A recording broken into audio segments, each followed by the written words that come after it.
बच्चों, आज आपका स्वागत है हमारे YouTube channel @Kushwaha sir dash classes में। हम आपको आज बताएंगे युगपत समीकरण। आपको 2 चरण वाले रैखिक समीकरण बताएंगे। उसको इंग्लिश में बोलते हैं लीनियर इक्वेशन इन 2 वेरिएबल्स। तो आज हम बताने जा रहे हैं। तो आज बताना युगपत समीकरण। युगपत समीकरण क्या होता है? सबसे पहले हम समझते हैं कि समीकरण होता क्या है। समीकरण का मतलब होता है समी धन करण से बना है। समीकरण शब्द जो है समी धन करण से बना है। समी का मतलब सम, समान, और करण मतलब करना। यानी किसी समस्या को बराबर करना समीकरण कहलाता है। इसमें बराबर का चिन्ह होता है, इक्वेशन यानी इक्वलिटी होती है इसमें। तो अधिकतर इसमें आपको 2 तरह की राशियां लेते हैं, क्वांटिटीज लेते हैं। एक तो चर राशि जो अज्ञात होती हैं, इन्हें अज्ञात राशि भी बोलते हैं, और इंग्लिश में इनको बोलते हैं वेरिएबल्स। और दूसरी होती है अचर राशि, ये ज्ञात होती हैं, और इनको न्यूमरल बोलते हैं, कांस्टेंट भी बोल देते हैं।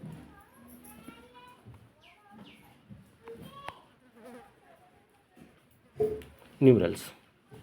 तो चर राशियाँ वो राशियाँ होती हैं जो हर क्वेश्चन में अलग अलग मान लेके आती हैं, जैसे X Y Z, P Q R A B C, X Y Z P Q R, इस तरह से जो राशियाँ होती हैं जिनका हमें कोई मान ज्ञात नहीं है, अज्ञात है, तो उनको हम चर राशियाँ बोलते हैं।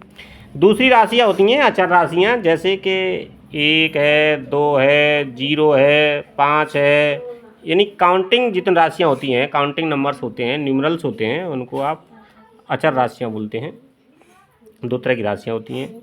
अब इसमें क्या होता है कि जैसे कि 2x + 4y = 5 दिया है हमारे पास। तो इसमें कितनी चर राशियाँ हैं? 1 2, यानी अज्ञात राशियाँ कौन कौन सी हैं? एक यानी x है और दूसरी y है। और अचर राशियाँ 2 है, 4 है, 5 है, ये अचर राशियाँ हैं। तो जो अचर यानी चर राशि के साथ में अचर होता है, अचर राशि के साथ में अचर होता है, उसको क्या कहते हैं? गुणांक कहते हैं, कोफिशिएंट बोलते हैं। इसको क्या बोलते हैं? गुणांक बोलते हैं, या कोफिशिएंट बोल देते हैं, कोफिशिएंट। अच्छा जी, यानी कि x का कोफिशिएंट कितना है? 2, यानी गुणांक x का गुणांक कितना है? 2, यानी गुणा वाला अंक। गुणांक का मतलब गुणा वाला अंक। अच्छा, y का गुणांक कितना है? 4, यानी y का कोफिशिएंट कितना है? 4 है, और ये कांस्टेंट है क्योंकि इसके साथ में कोई यानी चर राशि नहीं है। तो इस तरह से आपके समीकरण होते हैं। और कह सकते हैं हम युगपत समीकरण की जब परिभाषा लिखेंगे, समीकरण की परिभाषा लिखेंगे, तब आप निडर होके ये लिखिए कि ऐसे 2 या 2 से अधिक ऐसे समीकरण, 2 या 2 से अधिक ऐसे समीकरण जिनमें 2 या 2 से अधिक अज्ञात इकाइयाँ हों, उन समीकरणों को युगपत समीकरण कहते हैं। तो इसको लिख लेते हैं। 2 या 2 से अधिक ऐसे समीकरण, कैसे समीकरण? ऐसे समीकरण जिनमें 2 या 2 से अधिक अज्ञात राशियां होती हैं, यानी प्रत्येक समीकरण में 2 या 2 से अधिक राशियां, अज्ञात राशियां, यानी जिस तरह से 2 है। और हो सकता है आप ये भी लिख सकते हैं कि x + k 3 y + k 4 z = 7, ये भी लिख सकते हैं। ये भी आपका समीकरण है, रैखिक समीकरण है। 3, इसमें 3 अज्ञात राशियाँ हैं। 2, कम से कम 2 तो होनी चाहिए, ज़्यादा से ज़्यादा 3 भी हो सकती हैं, 4 भी हो सकती हैं, 5 भी हो सकती हैं, कितनी भी हो सकती हैं। समीकरण तुम्हारे कितने भी हो सकते हैं। तो उसने कहा है कि 2 या 2 से अधिक ऐसे समीकरण लेना है जिसमें प्रत्येक समीकरण में 2 या 2 से अधिक अज्ञात राशियां हों, उन समीकरणों को हम युगपत समीकरण कहते हैं। तो इनको हम हल करने के लिए 2 विधियां हैं हमारे पास में फिलहाल में। विधियां तो कई होती हैं लेकिन आपके जो कोर्स में 2 बताई जा रही हैं। लिख लो, सबको लिख लो पहले तो। एक तो होती है प्रतिस्थापन विधि, प्रतिस्थापन विधि। दूसरी होती है विलोपन विधि। तीसरी होती है आपकी वज्र गुणन।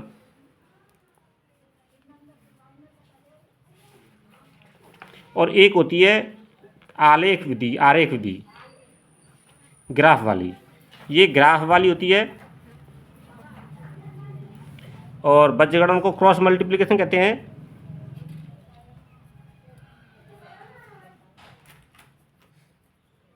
एप्लीकेशन, अच्छा, इसको होता है एलिमिनेशन बोलते हैं।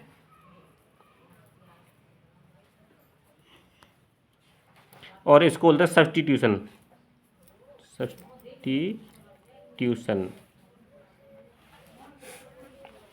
ये मेथड होते हैं, 4 तरह के मेथड हैं, लेकिन फिलहाल में आपको ये 2 ही बताए जाएंगे, प्रतिस्थापन विधि और विलोपन विधि। जैसा कि नाम में होता है प्रतिस्थापन। प्रतिस्थापन मतलब किसी के प्रति उसकी स्थापना दूसरे चरण में कर दी जाए, उसको प्रतिस्थापन कहते हैं। जैसे हमारे पास है 2x + के 3y = 7 है। ये हमारे पास एक इक्वेशन है, समीकरण है। और दूसरा समीकरण है हमारे पास में, यही लेके चलते हैं कि x + के 2y = 4। ये है। तो हम क्या करेंगे कि पहले या दूसरे में से किसी भी एक में जो आपकी इच्छा करे, उस समीकरण में से जो आपकी इच्छा करे उस राशि का मूल्य दूसरी राशि के पदों में लिख दो, वो प्रतिस्थापन हो गई। तो देखते हैं यहाँ पे हम लेते हैं, चलो दूसरे में से लेते हैं। ये पहला इक्वेशन बन हो गया, ये सेकंड हो गया। अब इसमें से क्या करते हैं हम कि नहीं, x इसको उठा के इधर ले जाओ, बराबर के इसको ले जाओ, बराबर क्या था, 4 था। अब ये महोदय इधर जाएंगे, इधर इनके साथ मिले हुए थे, और दूसरे बॉर्डर पास कर जाएंगे, तब क्या होगा, ये इनके विपरीत हो जाएंगे, उल्टे हो जाएंगे। यानी हिंदुस्तान का आदमी पाकिस्तान में पहुंच जाए तो मित्र नहीं दुश्मन कहलाएगा, कहलाएगा ना। यहाँ पे इसके साथ मित्रता कर रहा था, यहाँ पे क्या करेगा, दुश्मनी करेगा, शत्रुता करेगा। यहाँ पे ये प्लस कर रहा था, जुड़ रहा था, इनके साथ में मिलजुल के रह रहा था, यहाँ पे इसके कटाक्ष में रहेगा। तो ये 2y इसके साथ प्लस में थी, तो यहाँ पे आके क्या आएगी, माइनस की हो जाएगी। क्या हो जाएगी, पक्षांतर करने पर ये विपरीत हो जाएंगे। किसी भी राशि का पक्षांतर करते हैं तो अगर प्लस का होगा तो माइनस का हो जाता है, माइनस का होगा प्लस का हो जाएगा। अगर किसी राशि का किसी राशि के साथ मल्टीप्लाई हो रहा है तो उसका पक्षांतर करें तो दूसरी तरफ उसको डिवाइड करेगा, भाग देगा। अगर इधर भाग दे रहा है तो दूसरी ओर जाके मल्टीप्लाई करेगा, गुणा करेगा, यानी अपनी प्रवृत्ति को बदल देगा।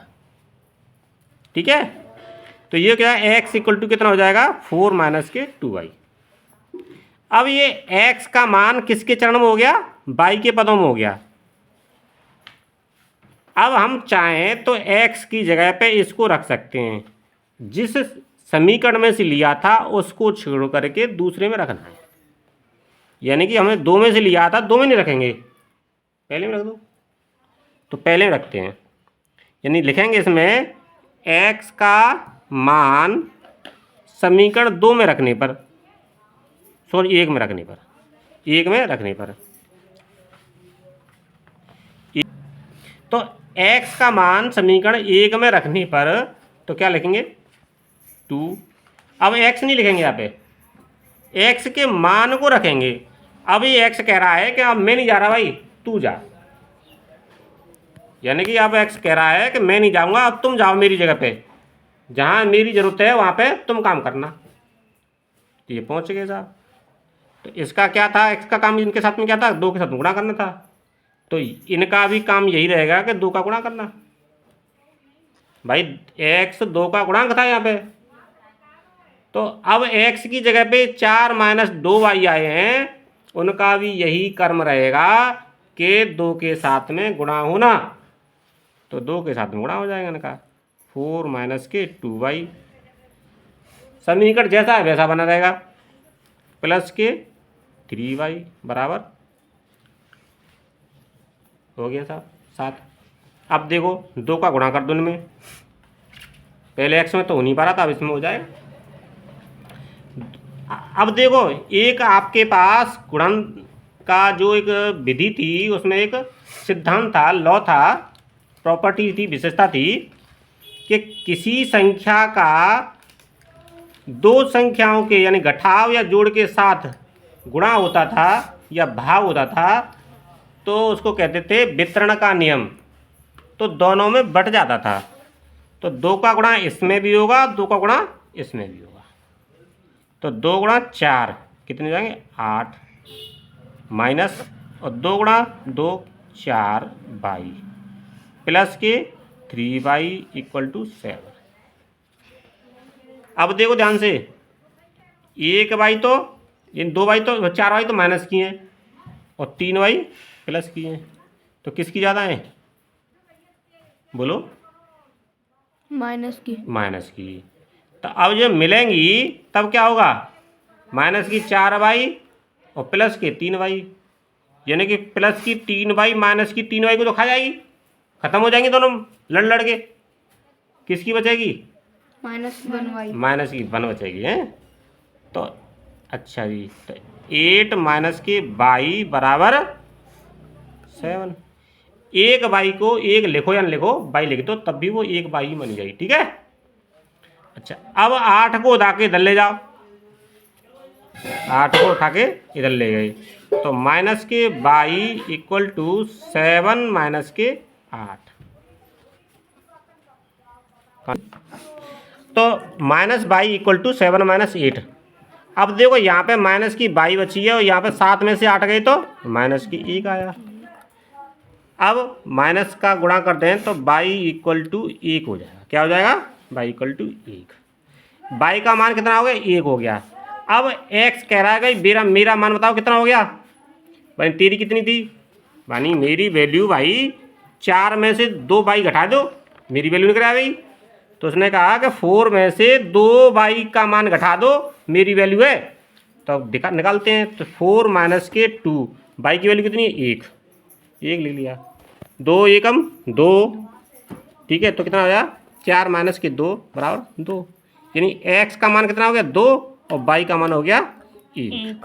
ये इसके मान हो गए, ऐसे निकालते हैं। ये हो गया आपका रैखिक समीकरण, योगवत समीकरण कह लो।